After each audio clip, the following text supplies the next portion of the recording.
Conditional land use that, and I've never looked at this, okay, so this could be a waste of time, but we'll see. Conditional use means a land use that, because of its unique characteristics, potential impact on the municipality. You did get this from somewhere else. Okay, this is a county one, right?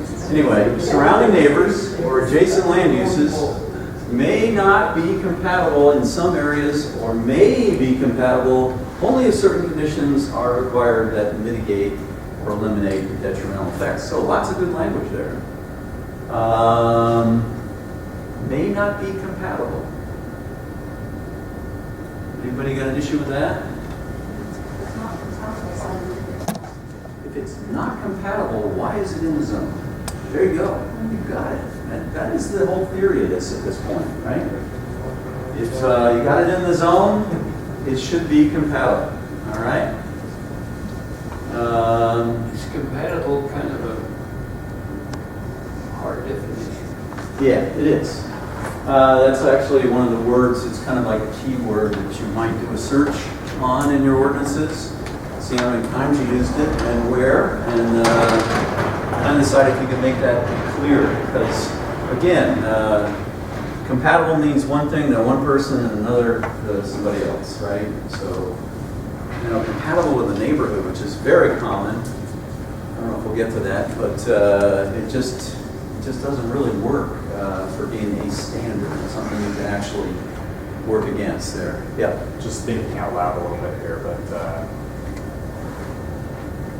I've been thinking about this thought process of if you put it as a conditional use in the zone, why would it be okay in one area but not another? But could the adjacency of that zone to a different zone be part of that consideration? Okay, so let's say right? you have an agricultural zone, for Okay. instance, and it's adjacent to residential on the east side of that zone, but it's adjacent to manufacturing on Okay. the west side of that zone. Mhm. You don't really want to go in and write a new zone to transition between the two. Okay, let's think about that for a minute. So we have a use come in, it's on the edge of the zoning district, right? Yeah. Okay, the next one over is, okay, let's just use the pig farm one for a minute. Okay, we have a use allowed in the agricultural zone, it's a pig farm, it's on the edge of that district, and right next to it is R18 single family homes, 8,000 square foot lots. Is there something they can do to mitigate some of their impacts? I think you'd be hard pressed, actually. That may be one where you could come up with some good reason to deny it, or at least create more separation. Maybe instead of using the whole property, they only get to use half. Create some separation. I think that's a good example of one that might fit into that tiny little denial category. But you might be able to come up with something that mitigates their impacts. Well, and I wasn't thinking along the lines of a reason for denying. I was thinking specifically with the language that many places have of not being compatible. Okay. Is that an instance? So within where the you would zone, even if there isn't a a neighboring zone, could you deny that because of that use being that tough? So again, the presumption is that they are compatible in that zone and that they can be made to comply in some manner. All right. Now, maybe there's conditions you can come up with. That could be one where you say, maybe that's a use someday we need to get out of there because it works there but doesn't work over there. It's not the way those zones are supposed to be put together. But I think that's an interesting one, okay? Being on the edge, because then you're involving the next zone over too. It's a good point. There's another one, and that's with airports. Being in the ends of the landing or takeoff zones, that I don't know how many times I've seen throughout the country where they've allowed people to move in there, and before you know it, these people are up in arms about the noise. Yeah. So I said I worked in Davis County, right? What's that nice little place up there? Oh, Hill Air Force Base. And of course you've heard the sound of freedom, right? Okay. So they did a pretty big zone off the runway that was meant to keep development away from there, okay? I don't remember all the ins and outs of that, whether they had to buy some property rights or something to make that work, but today I think that's the way that would have to work. But the sound, how do you mitigate that? Now, could you ask the pilots to not hit the turbo or whatever it is in an airplane like that until you're 10,000 feet up? I don't know. They might not comply with that all the time. But yeah, it's a pretty crazy experience there. Our son lived right next to that. Okay. And I was in the hearings when they actually adopted that zone. And of course the planes flew over and nobody could hear anybody talking in the presentation that was going on. Yeah, there's some uses like that. I don't know. That maybe they, here we go, trump everything else we're doing. How's that? Sounds good. Okay. All right. So, got the definition. We're saying who does what, which is great. It's good to have that mentioned there. Property owner can initiate, or an agent. We got a lot of secret agents out there, sometimes called developers. Okay, procedure.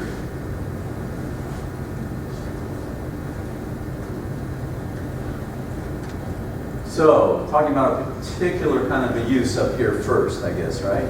So subdivisions. Is a subdivision a conditional use? No? Okay, that's interesting. Planned unit development often is a conditional use. A lot of ordinances. Okay, just for a minute, let's just think about that. Have it listed as a conditional use in your 1 acre lot zoning, okay? Planned unit development. And what you let them do is they can have 20% more density than everybody else, or 30%, or 40, whatever it might be. They get to do different things because they're planned unit development.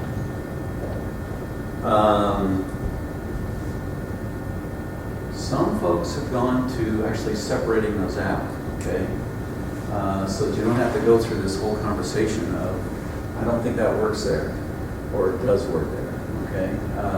Because if it's a conditional use, you're going to approve it eventually, and they're going to mitigate whatever those impacts might be.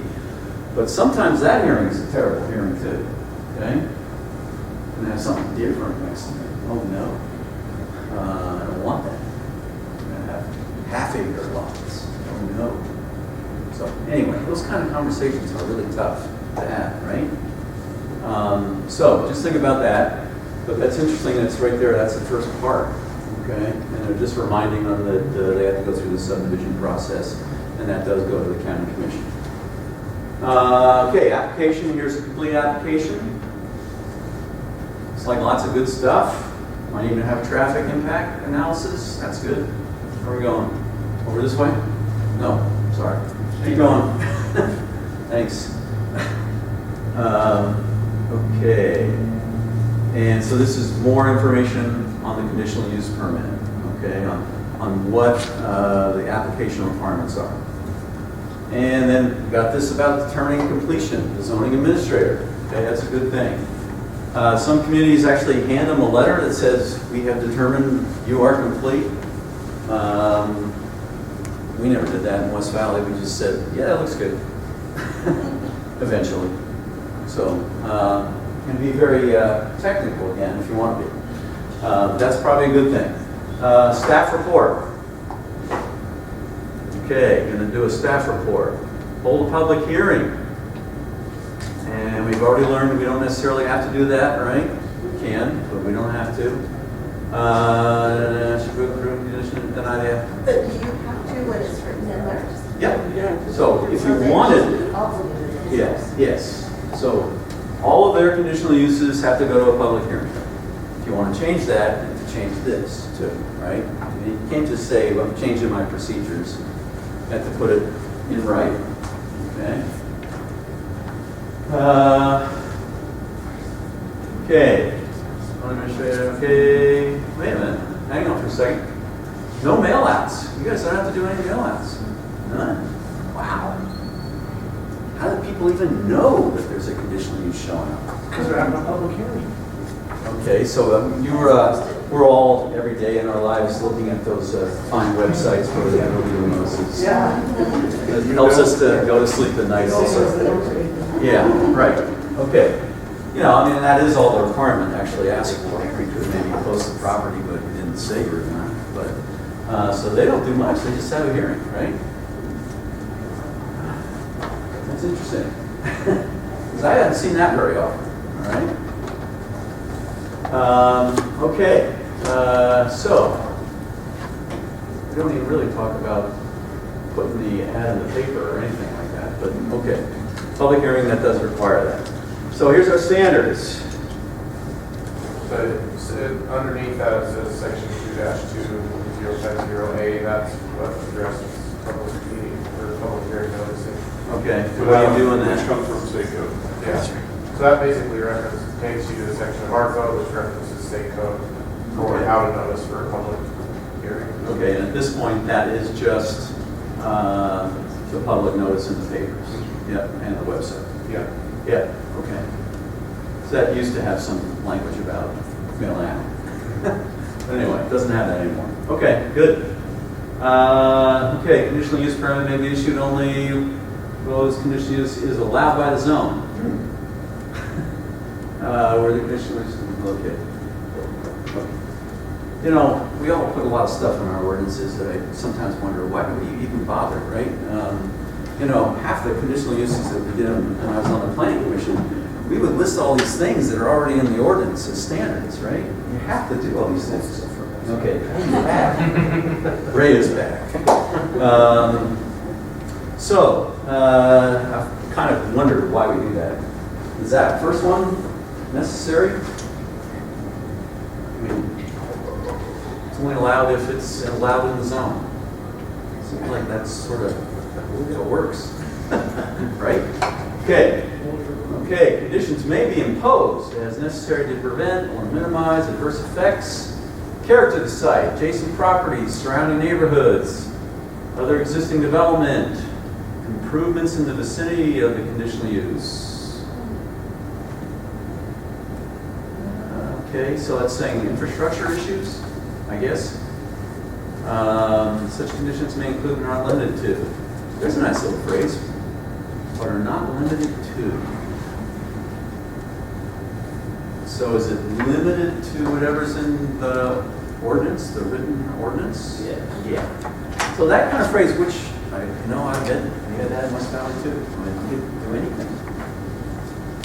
12 years ago. Doesn't that squishy language get you in trouble though? Yeah. Now, Ray, come on. You missed the rest of this. Sorry. Yes. You got to have a written standard, right? Okay.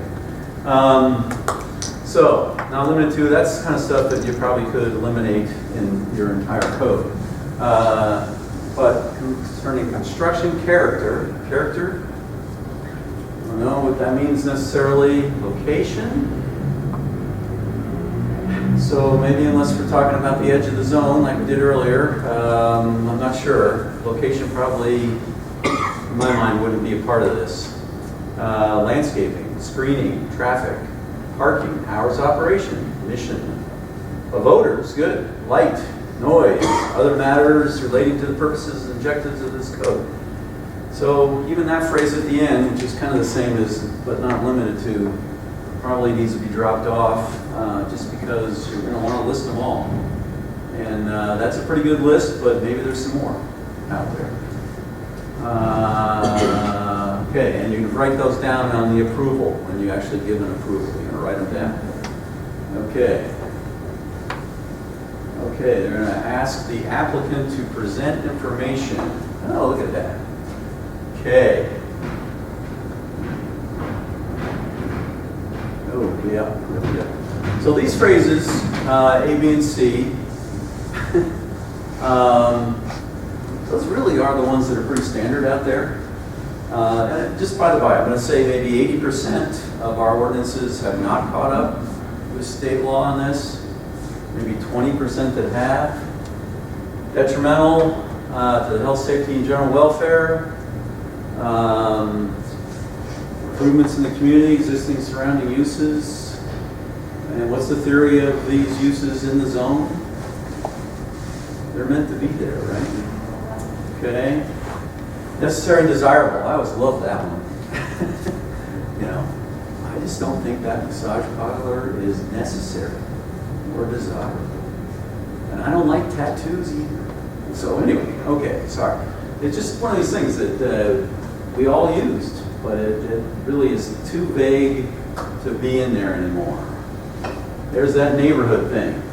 Okay, particular locations compatible with the intent, function, policies of the general plan.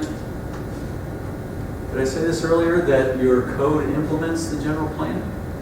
Sort of implied it, but I don't think I said it that clearly, okay? So maybe, I thought this was beneficial, so maybe other people might be as well. In another presentation you gave, I remember you mentioning in Mill Creek, specifically restricting certain types of businesses on corner locations. Okay. Did that have to do with conditional use permits, or did that have to do with zoning itself? I don't recall exactly. Okay, so a few minutes ago we talked about some taboo things, right? Okay, and I don't know what else to call them. Something that has a stigma of some sort. Massage parlors, tattoo, I don't know what's going on. Rent to own. Yeah, so in our community, the other one for us is storage units, okay? So in Mill Creek, we set up some standards for separation for those, okay? We didn't want to see congregations of massage parlors together. We didn't want to see too many tattoo places all together, which probably there's a lot of people that don't care a hang about whether they are together or not. But that's what we want. So we created some standards in the ordinance for separation. Storage sheds, storage units, we're taking up primary corners in our city that, you know, eventually would have some other kind of interesting use on it. And so we said, we're not having those on the corners, and we're having some separation requirements. Unbelievably successful business in Mill Creek, by the way. 95+% occupancy. This all sort of generated from, we had 2 4-story self-contained storage units being built within 100 feet of each other on the corner of 7th East and 33rd South, which, if you want to know, they're just both huge streets. And it just takes care of that corner forever, actually generating much else. Okay? So, yeah, we did some things. So were those listed in like the standards of your conditional use ordinance, or were those listed as like sub-standards within the zone? So within our code, we have a table that tells you the conditional uses, and then we have limitations off to the side. It's another column, and that column tells you how that works. Okay? Written in the code, all right? Because, you know, our planning commission wanted to deny the storage units. That was their goal, actually. And there really wasn't a way to do it. They're allowed in the zone, in the commercial zone. And anyway, we found a way to at least make some steps toward improving that situation in the future. And we did change that zoning ordinance, okay? All right. Okay, and then you can require anything else you want, right? Is that right? Yeah. And maybe you want to have some lists, okay?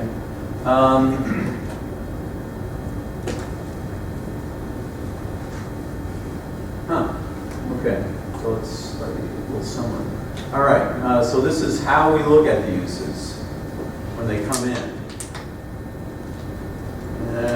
Okay, so let's just do that for a minute. Pretty vague. You know, the safeguards would be conditions you put on there. I think that might be okay. Building elevations, that's part of your standards that you want to apply. You would move that up to the standards situation. Okay. Setbacks, increased setbacks. You got a standard setback, and you're going to ask them to set back further. It's good that that's mentioned there. Appropriate design. Okay, earthquake design, right? Again, good to mention all of that. Environmental considerations, okay. So, again, I haven't looked at this before. So you've got a list here of potential conditions based on a topic. Is that the way that works? Kind of? Okay, so then we got ones for compatibility. That seems a little awkward right there.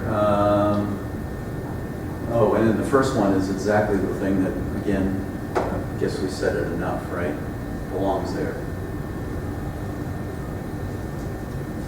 Lack of element adjacent side, harmony. Harmony is another one of these nice words that you might want to look for. What if you have a little discord? Is that a problem? Okay, that's good. Let's see. Whether or not proposed use or facility, injurious. Yeah, it's still sort of the neighborhood thing. Number of similar conditional uses in the area. Public need for the proposed conditional use. Boy, so again, if you read these things and you say to yourself, boy, I'm not really sure what that means. I think Meg told you that if a developer comes in and tries to take advantage of that and it's not clear what it really says, the developer gets to move ahead, okay? And that's just standard case law throughout our state at this point. Okay, health and safety, environmental. So some of this is kind of, I'm just going to say it, sorry, mixed up in my mind. I'd like to just list everything all in one spot and, you know, get rid of the vagueness. So, but there's a lot of good stuff mixed in here. Just maybe it needs to be clear that you're going to mitigate some of these issues and not just worry about the neighborhood. So let's say you want to address potentially like maybe an adult bookstore or something like that. What's the kind of language you use to, I mean, you could say, I mean, you could use the legal definition, but that's kind of vague too, right? It appeals to the pure nature or... Okay.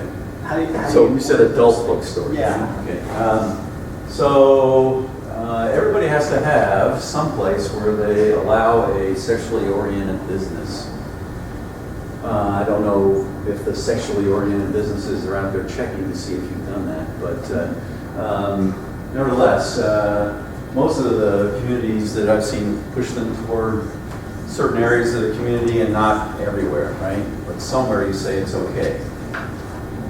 You might put a lot of standards on that in terms of, well, I'm not even sure you can do this anymore because of recent case law too, but it used to be you put, like their signs can't have naked people on them, you know, stuff like that.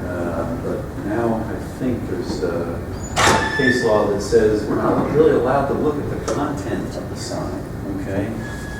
So, you need to have a zone somewhere where you allow that. Okay, and again, the presumption is if you allow it in one particular zone somewhere, you're covered, and you're going to allow them in that zone. Okay. you have some open areas out in the West Desert where there's no people. Perfect. Across from the school. And then you can't have more than one per 1,000 feet or something. You know, I don't know, something so they can't congregate too. What are they next to? What would be, what would store next to? Would it be next to a manufacturing area It could be. Again, this depends on how you want to craft your ordinance. West Valley, we stuck them in manufacturing zones. Mill Creek, they're in manufacturing zones. And there's separation requirements. Okay? Yeah. Wasn't here, but did you address how this would apply to, say, a form-based code in some scenario where it's a lot more flexible and less restrictive? Yeah. No, I didn't do that. Because I think, generally speaking, we're working more with Euclidean crowd. the standard kind of stuff. But form-based codes would probably be more permissive. There's a good theory in form-based codes that maybe you don't even have to have any conditional uses. That you have enough standards which might be flexible, but they're still standards, and if you meet those, you get to move ahead and have a permitted use. I think that's a bigger discussion for another day, if that's okay. That's one between you and me. Okay. Yeah. By the by, I'm okay with that thought. Okay. So let's see. You can appeal it to the hearing officer. Great. So everybody knows what a hearing officer is. Yep. How many have a board of adjustment these days? Okay. And you know you don't have to have a board anymore. You can designate one person to do that, right? Handle the variances and appeals. And state law is very specific about how that works. I have one quick little horror story. I'm over my time, maybe. But I remember being in so we were in a converted warehouse in West Valley, and it's back in the corner with no windows. And if the lights went out, man, couldn't find my way out of there. You know, it's a broad flashlight, I guess, but never did that. Anyway, I had a city council guy come in and talk to me one day about the Board of Adjustment, and he said, just isn't it great how we have a Board of Adjustment? People can come in and get whatever they want. He's on the city council. And I thought, oh yeah, I should say, yeah, that's great. But I didn't do that, actually. Tried to explain to him how that's supposed to work, but it's actually changed since then, too. It's the criteria in state law is very specific. You have to meet them all, and I don't think that they're really hard decisions anymore. You know. And don't you have to prove them too? You have to show proof of. So the way that works is that actually when you go to the hearing officer or the board, it's whatever is on the record already. You can't walk up there and provide new information. Okay, it's what's on the record. And so whoever that board or person is, they just look at what's happened and see if it meets the code, and it's over, unless they want to go to court, which of course is the next step. Okay.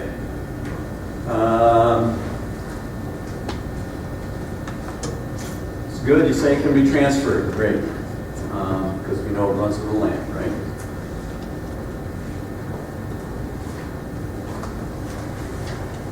Indefinite, run with land. Hey, look at that. Couldn't read that fast, sorry. Okay, so if they want to amend anything, they gotta start over. So I'd recommend that's sort of a pain in the neck, basically. Although without mailing out to everybody, it's not so bad as it could have been. But, I mean, that's a choice. Or you can do some minor amendments through your zoning administrator. And a lot of times a use comes up and then some issues show up and they want to change something. And if it isn't really a significant change, then maybe you're okay. They decided to use hardy plank on the building instead of stucco. Going to go back for a hearing on that? Hope not. Anyway, okay. What else we need to know? That was it. Hey, there you go. So, just that was kind of fun, just to take a look at one of yours. How's that? If yours is similar, I think you've maybe grasped these principles that you could apply. And you're only 12 years behind catching up with state law if you start in on that today. How's that? actually, one of the other presentations that I was involved in, we called this ketchup. And our first slide was a big bottle of Heinz. So there is a lot of ketchup there. And the gentleman said that there's so many changes all the time. How do we ever keep up? You know, I think it's a pretty tough job too. But it is it's something our legislature is expecting us to do, okay, without them forcing us. And I really don't want to be in this business when they start forcing us to do all these things. Like, you know, as Johnny said, who knows, they might take away zoning powers. And how would you like that? The only way you get stuff built in your city, in your county, is you have to go through some state board, I guess, that would handle all of the permits. California in a nutshell, right? I believe for phone call for that, but it's just crazy. Everything gets run through some state agency to do anything, and it just becomes very impersonal. Oh, it's impersonal and takes forever, I would guess. So I think, you know, the idea that our zoning codes can be different than other zoning codes in other communities is a great thing, because we're all involved in different places. We all have different visions for our counties, for our communities, and therefore we ought to have a different zoning ordinance based on state law, but having different provisions in it that help us achieve that vision. So, with that, any questions in general? Somebody's going to go home and work on this? Out of your examples out there, which would you suggest? So I'd suggest the guy skiing on the left here. Not sure who that is. Can't believe I have glasses like that. Okay, so Mill Creek is pretty recent. Okay, it's about 2 years old now. Bluffdale is about a year, and Midvale has a little bit different approach. They're more closer to what you liked, which was every. That's a good word for it. So they've actually taken the use and come up with a list for every use. And their ordinance is going to be a little bit longer than other people's, okay? But, you know, it's one way to do it. Layton I haven't looked at, but I've heard that is up to state law itself too. So the reason I added that one other thing in here, the neighboring communities, is that, you know, like I said, so when I went to Price, everybody around Price had pretty much the same stuff. When I went to Hurricane, same stuff. It's just, it may not be your community, your next door neighbor that actually has the right stuff in it yet. Okay? So look around, these are good examples. And all you gotta do is substitute the words county for city in a few of those, and it might be okay. No, there'd be more to it than that. All right? Yeah. Okay, anything else? Anybody? Well, thank you. Appreciate it.